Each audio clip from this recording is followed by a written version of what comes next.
Hello guys, Supitina TV, it's here. Ayan, magluluto tayo ng sinigang na panga ng baboy. Itong ating mga ingredient: panga ng baboy, kamatis, sibuyas, talong, okra, kangkong, at saka luya. Ayan, nagpakulo muna ako ng tubig. Ganyan ako magsigang. Lagay na natin ang ating luya at saka sibuyas para yung ng lansa ng baboy ay maalis. Pag kumulo na siya, lagay na rin natin ang ating kamatis. Yes, dinamihan ko ang ating kamatis kasi mas masarap pag mapula yung sabaw ng ating sinigang. At sunod na natin ang ating panga ng baboy. Yan po ay yung nasa ulo, nasa gilid siya, yung parang panga.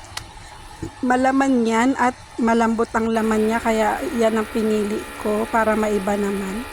Ayan, kumukulo na siya guys. Kung nakikita nyo, napakapula ng sabaw, diba? Ganyan ako magsigang.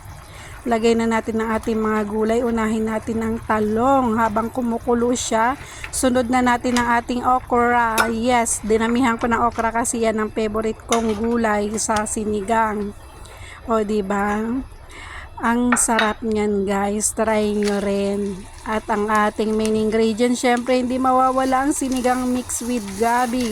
Yes, with gabi ang pinili ko guys kasi para malapot-lapot ang ating sabaw at malinamnam. Lagay na rin natin ang kangkong. Tapos kapag kulo lang ng konti, okay na yan. Para malutong-lutong pa yung kangkong pag kinain natin. O, diba? Nakikita nyo, napakasarap niyan guys. Try nyo rin sa bahay nyo. At yan na. Meron na tayong sinigang panga ng baboy. Try nyo rin to guys. Pag OFW ka, pag namimiss mo, pwede mo rin lutuin ang mga gusto mong kainin. Basta may budget tayo guys. Wag natin wag natin tipirin ang ating sarili kapag may time na magluto. Sige, luto natin ang ating gustong kainin.